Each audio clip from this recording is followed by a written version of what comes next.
A warm welcome to the Camnet main news. My name is Banda Tandiwe. The headlines: high debt worries Zambians. Zambian youth protest. Government refutes spending $1.2 billion on Lumumba roadworks. And international news: Malawi braces for a historic presidential rerun. And in sports, Faz consoles Chipolopolo coach. We do take a break and return with the details. Do stay with us. Dr. Bigron, musaibala komutienda ukuni gift na land. Uchitenkubeti uibise mojo wasaione. Oh! Mwina moshi, nakuletera njinga. Latest inaluvesi gear na mawaipa. Difficult, chidi njinga. Liam 19 pendefcon. Transport, we got it. Nanga phone for communication. Ipunzi sana chizungu. Yeah, you see what I mean? It's a camera, difficult. It's communication. We got it. Inemomi! Powerful system ndimba X-Buzz. Mufumile kukalale. Na mnaimo muli bakumushi. We got it.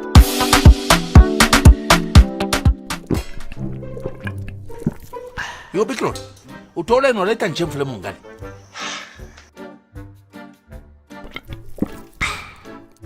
Ngecho wachila pose na nchitinshi. 1, 2, 3, both of you. Kabala ngempang. Don't be stupid.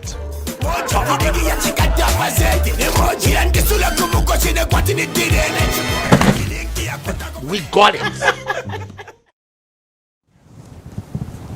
Welcome back. Thank you so much for staying with us to present the news in detail. My name is Banda Tandiwe. An organization focusing on the interests of youth has expressed concern at the continued rise in the country's debt levels. Center for Young Leaders in Africa Executive Director John Mulunga says high debt is impacting negatively on the country's social and economic sectors. Mr. Mulunga said this when he featured on Camnet TV breakfast show on Monday morning. Details in this report. Zambia's current external debt sits above 202 trillion kwacha, while her domestic arrears are around 26.2 billion kwacha. These staggering figures continue to raise uncertainties in the minds of many Zambians. The Center for Young Leaders in Africa, through its executive director, John Mulunga, is concerned about the continued rise in debt levels in the country. Our debt has actually reached at a point where it's 100% to GDP ratio. The debt to GDP ratio is actually at 100%. Now, what does that mean? It means government consumption has shrunk 100%. Okay, what does that mean? It means that whatever money government is making, everything might end up now going to salaries and paying debt. And the president is on record having said that 40% of the money goes to debt. I think 41% goes to emoluments, leaving only 9%. Now, this 9% is what's supposed to go to the social sectors. Okay?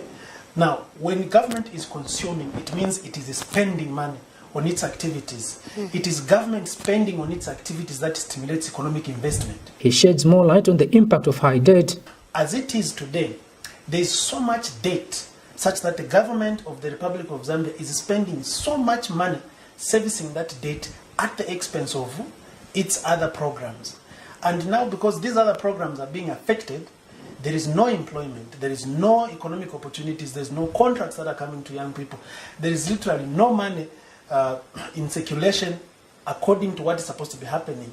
And this is what is creating now the lack of opportunities and resulting in this feedback that you are seeing from the young people wanting to demonstrate. Mr. Mulunga also touches on issues of human rights. When young people are conscientized and they understand what their rights are, then they should also be able to understand that they've got a duty to claim for these rights.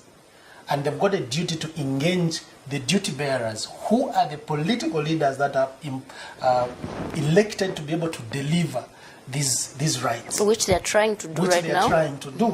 Unfortunately, you see the powers that be, they are taking this to and twisting it to make it look like it's a regime change. I think there is no young person out there who wants to remove the president out of State House illegally.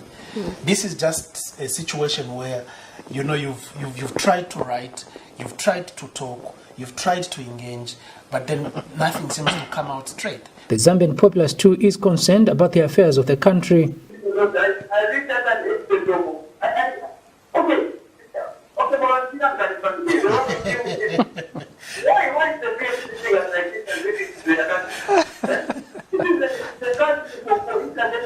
Mr. Malunga said this when he featured on Camnet TV's breakfast show Monday morning.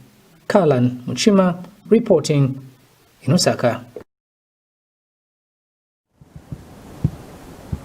Zambia Chamber of Mines President Sokoni Chilembo says lack of consistency in the country's policies has continued to affect the performance of the mining sector. According to a report done by International Copper Study Group on global refined copper output growth for the first quarter of 2020, refined production in the Democratic Republic of Congo, DRC, was up by 2.5%, whilst the production in Zambia declined by 18% due to operational issues and temporary shutdowns.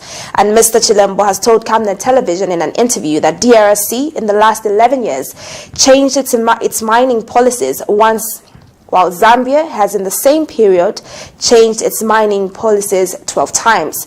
The mining president says the worsening instability in the mining operating environment has led to a spreading perception of increasing risk in the industry, causing investors to shun investing huge sums of money in the economy. Mr. Chilembo has since urged the government to ensure that the VAT refunds are paid for on time to allow the mines to make prompt decisions.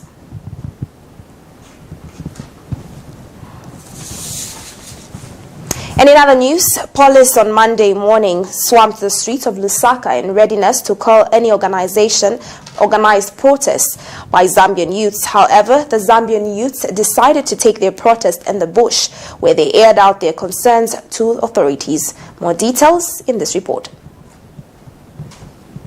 Today is the day when the youths will rise to speak against the injustice that is happening in the country. Yes. Today we want answers why they shared the Forest 24 where our water aquifer is. Yes. Today youths will stand united to receive answers from the government. Yes. Today is the day, is the D-Day. We don't need any intimidation. Yes. Abash intimidation. Abash intimidation. All we want is to be heard, they say as they put up their posts for those who have caused this protest to read. Zambian youths protest in different locations in fear of their bonds being broken. Today, the 22nd of June, is a day which was waited for with so much anticipation, as some Zambian youths, calling themselves as activists, were supposed to take it to the streets with heavy protesting, but no, the police interfered with their plans as Home Affairs Minister Stephen Kampiongo directed the Police Inspector General to do as usual by dealing with whosoever will be found protesting on the streets of Lusaka. My simple warning to the parents who know that their children would want to engage in these illegalities, that they keep these children home. And those children who don't want to listen to their parents, we are giving you the guidance that stay at home on the 22nd or even beyond, until such a time when we allow people to gather in large numbers.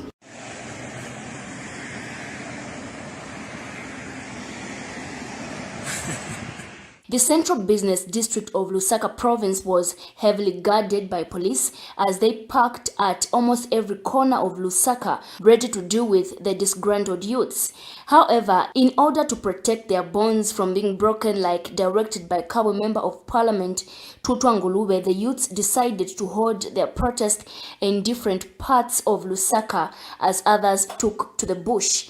Camnet TV had the chance to talk to one of the youths before he left to join the others in the bush. Stanley Malama, who is a youth activist, says all the youths want is to be heard. Thank you very much. Our message is very clear and short. What we want is our voices to be heard. And one thing I want to tell the PF government is nothing is constant. It's either you're going up, you're going down. So today, they should allow us, our voices, to be heard. That's our appeal. We carry no guns, we carry no pangas, we carry nothing, not even a single stone. Can you allow us to protest? That's our appeal. What we want is our voices to be heard. Thank you very much. We will still be with you. The youths later decided to take their much awaited for protest in an unknown bush, leaving the police stranded, waiting for a fight with nothing to do but watch on their mobile phones their fellow youths speak out on the many injustices the youths are facing in the country. Yeah! What you think? Yeah! What you think? Yes! Yeah. So we have decided to protest from the bush. We are protesting from the bush because the streets in our own country have become so dangerous for the people of this same country. The streets have become so dangerous for young people to walk and protest. The streets of Lusaka, the streets of Zambia have become so dangerous for the citizens of Zambia to do their walking. It's like the young people of this country have become lesser human beings because they do not agree or do not support certain actions and decisions that have been taken by the government. In their bid to express themselves, we've been reduced to lesser human beings in our own country. We've been called names, we've been called stupid, we've been called disgruntled, we've been called a number of things. Because we wanted to express ourselves, we've been told that our bonds will be broken. We've been told that we'll be met with the new equipment that was acquired by the police. We've refused to be scared. We've refused to be intimidated by those that we've given power to govern and manage our resources and our affairs. However, while others were in some bush protesting, others saw no need, as many youths are seen in Lusaka's central business district going about their businesses. This was a good game, some have said, as the protesters played it smart by not allowing any bloodshed. However, only the best can be hoped for Zambia. Constance Mwemba, reporting for Camnet TV News, Lusaka. Meanwhile, the police were also seen patrolling along Provident roads where the opposition United Party for National Development UPND secretariat is located. The state has been accusing the opposition political party of sponsoring the youth to rise against the government. But UPND Deputy Lusaka Province Youth Chairperson Anderson Banda has distanced his party from the protest and wondered why the police were patrolling his party's secretariat. Let's get the details in this report. What is prevailing now, starting from in the morning, of course I can say from yesterday and that other day, the political atmosphere has been very tense and we've been prompted to add our voice, especially as youth leaders for UPND. I want to start by expressing our disappointment, our displeasure by the presence of police who've been surrounding our secretariat as early as 06 hours. They've closed all entries to our secretariat. The reasons are known best to themselves.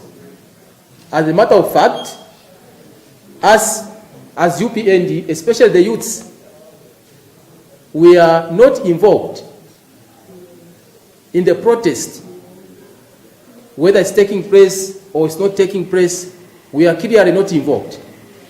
And we are very surprised and disappointed by the police to start patrolling around our secretariat. And we condemn that in the strongest term. We are very clear as UPND leaders, youth leaders, that this protest has been organized by all well-meaning Zambian youths across the country, regardless of their political affiliation. And them in their guidance, they've guided that they never wanted any political party to champion the protest. And we respected that. So we are very disappointed to see the police presence at our secretariat, within the vicinity of our secretariat. Not part of the organizing committee of the protest taking place today. Though we agree 100% that this protest is well intended and should be supported by all well-meaning Zambians. That's what we are standing on. We stand with them, but what we are saying is that we are not the organizers. We condemn the presence of police, and we wonder now where the manpower has come from. We have seen criminals who've committed offenses. They are still not yet arrested. They are moving very free on the street of Lusaka. But today, the police, they found manpower in thousands. Everywhere you go, you find policemen and women, heavily armed. And one wonders whether Zambia is at war.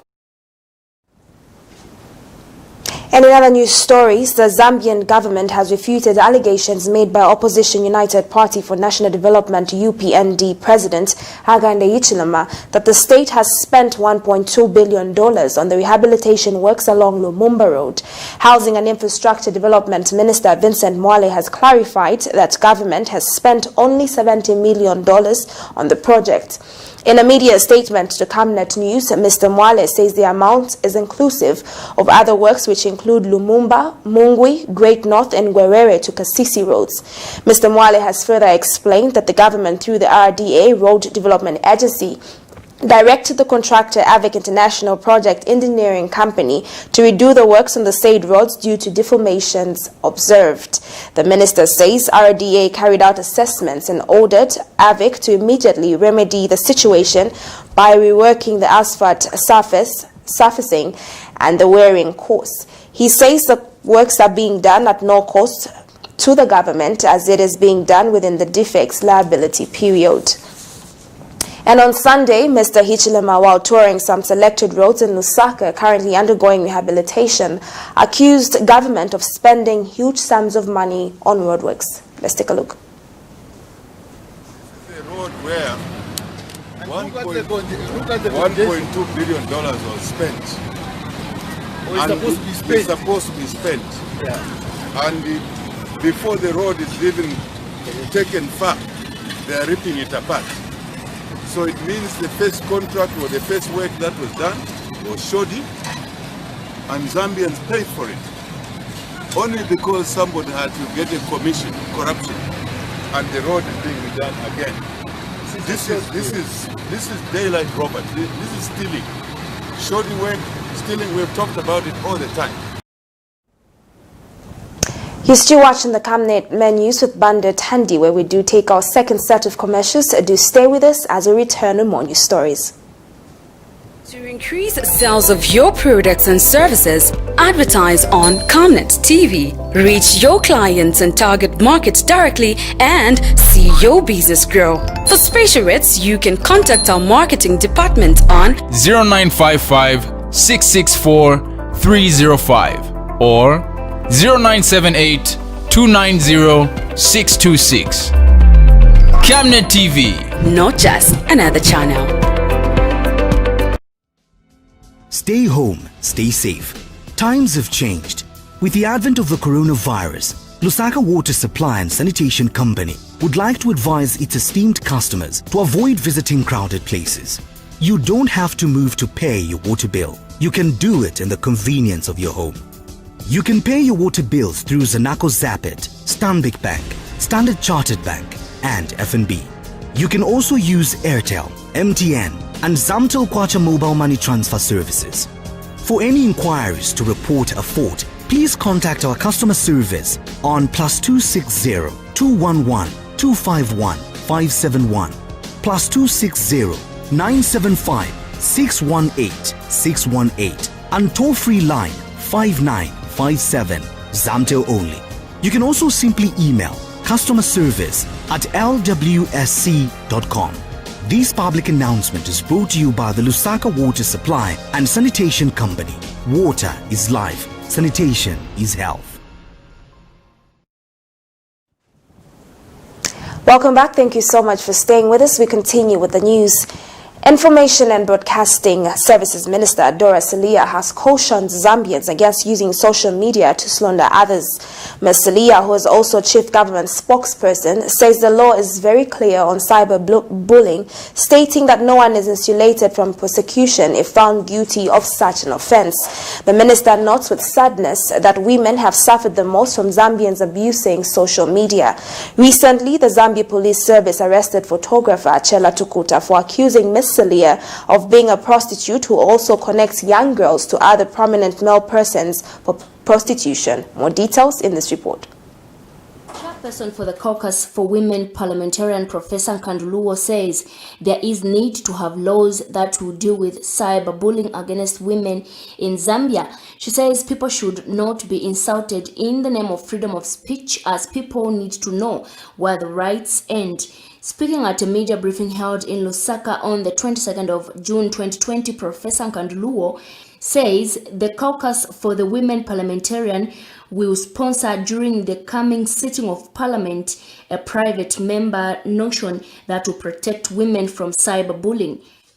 These young people that are insulting women, it doesn't matter which woman they are insulting, they are actually insulting their own mothers.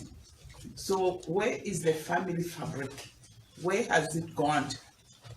And some of the critical people that are part of the putting together the social fabric of any nation are not only parents, but also the churches. Speaking at the same briefing, Chief Government spokesperson and also Minister of Information and Broadcasting Services, Honorable Dora Silia, says she is concerned that cyberbullying of women has continued, as some women are being accused of being involved in prostitution activities without evidence. A similar case is that of Zambia's famous photographer Chela Tukuta, who has been charged with criminal libel. The photographer is also believed to have accused the Minister of Information, Dora Silia, of being involved in prostitution activities. As government, we want to make it very clear that the right of expression is captured in the Constitution, and that right is also guided by other laws, including defamation and libel. And obviously, even on a personal level, at a family level, we expect a responsibility. This also extends to the right of the press, that while the media has the right to publish, they must also publish what is factual. They have to publish within the national laws. Constance Mwemba, reporting for Camnet TV News, Lusaka. The Zambia Police Service has moved arrested photographer Chela Tukuta to the Copperbelt, where he is facing 4 charges of criminal libel.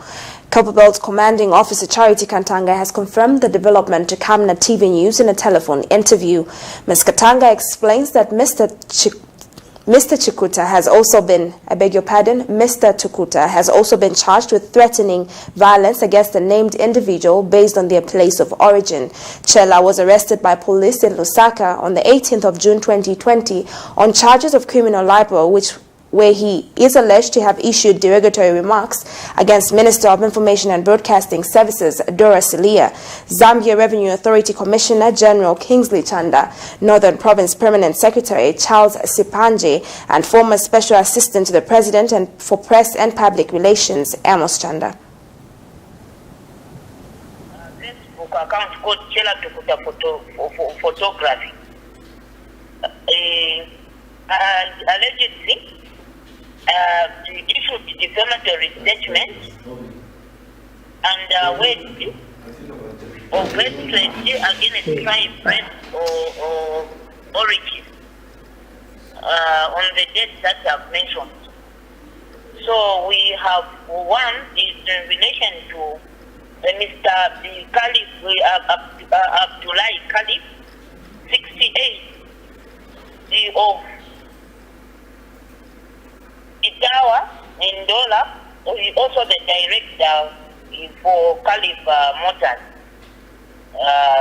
Limited. The second one is in relation to life against Benson Tembo, 51, of plot number 2336, Kawama Road, the Pamos in Dola. Also the Secretary General for Petroleum, the Transporters Association of Zambia. The third one is in relation to Langiwe Lungu 52 of plot 3774, also the director for ERB, a resident of Lusaka. So the other count is threatening violence, why express hatred, ridicule of persons because of their tribe, the race or place of origin.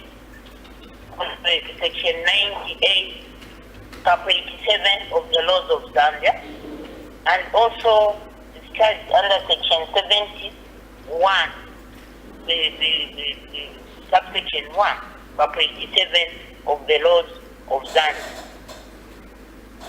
So those are the 4 counts that is threatened. And in other news, a 34-year-old Chipata-based businessman identified as John Banda has been arrested for illegally operating a pharmacy and being in possession of suspected stolen government medicines. Mr. Banda was nabbed during a combined operation by the Zambia Medicines Regulatory Authority, ZAMRA, and the Drug Enforcement Commission, DEC, at Diakanani Market in Muchini compound in Chipata. The authority has since urged the public to refrain from illegal practices or risk being persecuted. This man has been arrested for operating a pharmacy without a certificate of registration, contrary to Section 14, subsection 1 of the Medicines and Allied Substances Act No. 3 of 2013. This is in addition to being in possession of government medicines suspected to have been stolen or unlawfully obtained, contrary to Section 319 of the Penal Code, Chapter 87 of the laws of Zambia. George Banda, a male aged 34 years, who is a teacher by profession, has been arrested and detained at Chipata Police, pending procession of court documents required for prosecution. The incident happened following a routine inspection that was taken by officers from the Zambia Medicines Regulatory Authority, ZAMRA, in collaboration with officers from the Drug Enforcement Commission, DEC, in Diakanani Market, located in Muchini compound of Chipata, Eastern Province. We would also like to urge members of the public to only purchase their medicines and allied substances from registered outlets in order to be assured of the safety, quality, and efficacy of medicines and allied substances. The fight against the deadly coronavirus pandemic is slowly losing steam. In bus stations, for example, social distancing and the use of masks is no longer being followed. Bus drivers too say they cannot allow social distancing in their buses as this will affect their businesses. More details in this report. Following the appearance of COVID-19 pandemic in Zambia, a lot has been put on hold in view of preserving the lives of people. However, with the encouraging COVID-19 statistics in the country, the nation had to resume to their activities while observing the new normal health guidelines. Apparently, commuters have raised concerns regarding the unconsidered precaution of social distancing in buses. I think they're not taking precautions. Yeah, because for the big buses, then where you're supposed to sit like 4, they actually put 5 people there, which is not okay. Not everyone puts on masks. They're too congested. It's where people can really catch that virus. Where people are supposed to sit 4, at least 3 can sit there. It will make sense. Meanwhile, in an interview with Camnet TV News, bus drivers had this to say. Social distancing in my buses is sima kompewa munga kuna kuma buses. Driver nga iko social distancing, but my passengers siwa iko. Because even the bus driver nga iko nga social distancing is actually affected. Business is actually affected. Ngati wankala 1 siza kwa na even everywhere. One station tisia drama tisia drama ya line yone atanati ya line wakanso tibasira fote kwa chapochoka pa gate. Manesti konkera social distancing still safe food. Tametinga fune tinga fune wakanso wabwezako mtengo wa receipt wa packet kuchoka paja batibwezerako na ndrama za mitima siapa ma station ejo batibwezereko na 7 nice tambo konka social distancing yamene ifunika yonse batipilivwe chilivyo bwino because tuli bana banchito then futirewera ubuteko je mukalanda tukakonka uwawi tuzeno. However, the Road Transport and Safety Agency Head Public Relations, Mr. Frederick Mubanga, stated that the transport sector must continue with the usual operations while following the health guidelines. The public transport in the country plays a very critical role in terms of ensuring that goods and services as well as passengers are transported from point A to point B. Therefore, one of the areas that is at a critical risk in terms of being paralyzed, if not well handled, is the transport sector, because we do understand that people have to move from point A to point B, and they're using modes of transport such as buses. We have been engaging public service vehicle operators as well as drivers to see to it that they adhere to public health measures that the Ministry of Health have put in place. The coronavirus will not come to an end anytime soon, and we should slowly start adapting to the new normal. And in this regard, we are not saying we should start disregarding some public health measures. Because of the measures that government have put in place, we are yielding results. There hasn't been quite a big number as anticipated from the public service vehicle operation. So I think what is important is to ensure that at all times people that are on public service vehicles are wearing face masks. They constantly use disinfectants. Business should continue taking place. At the same time, the health aspect is being monitored, and results are showing. The Ministry of Health are monitoring. Reporting for Camnet TV News, Tennyson Kaunda II in Lusaka. And in other news stories, the opposition movement for multi-party democracy has expelled its nominated member of parliament, Raphael Nakachinda, from the party. According to the expulsion letter issued by MMD National Secretary Elizabeth Chitika, Mr. Nakachinda has been expelled on grounds of arrogance, insubordination and disregard for party leadership. Ms. Chitika explains that Mr. Nakachinda continued bringing the name of the party in disrepute for holding meetings across the country in the name of the party, contrary to Article 10 of the party constitution. Ms. Chitika in her letter also explains that Mr. Nakachinda defiantly refused to attend to appear before the party's disciplinary committee after several letters written to him. In 2018, President Edgar Lungu nominated Mr. Nakachinda to parliament and replaced him with former Works and Supply Minister Felix Mutati, who was also MMD faction president. We do take our last set of commercials. Do stay with us as we return with more news stories.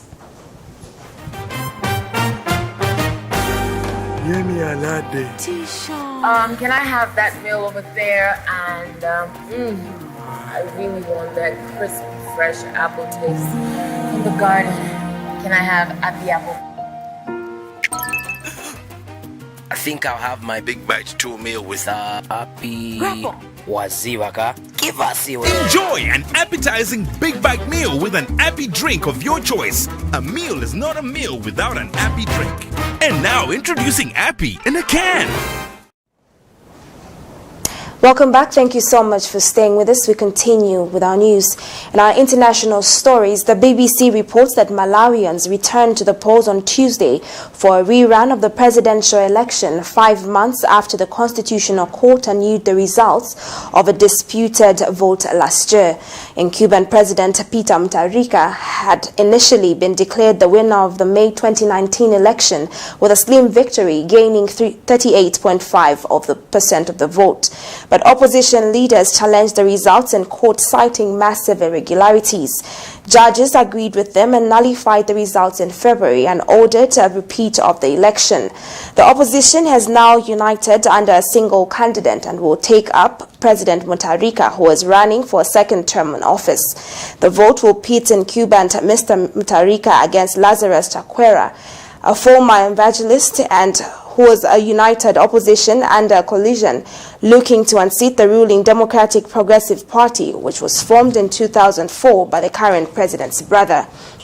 In many ways, this election will also be held under different rules after the court ruled that the first past the post system was unconstitutional. And in our sports news, the Football Association of Zambia FAS Secretariat staff led by General Secretary Adrian Kashala has consoled Chipolopolo coach Milutin Micho's Redojevic on the death of his mother Rada. Kashala has encouraged Micho to stay strong, especially that he is miles away from his family. Micho lost his mother on Sunday in his home country of Serbia.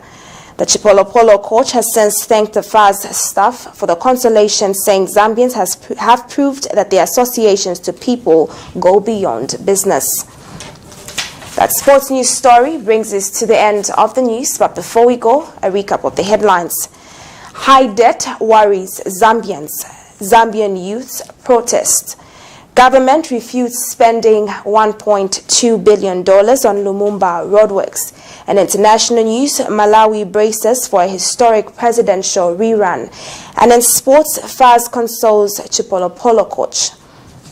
The Camnet word, new verse for the day is coming from the book of Psalms 121, verse 8, and it reads, "The Lord will guard your going out and your coming in, and everything that you do from this time forth and forever." Always remember to mask up, stay home, maintain social distancing in the fight against COVID-19. Thank you so much for joining me on the Camnet Main News. My name is Banda Tandiwe. Pleasant viewing.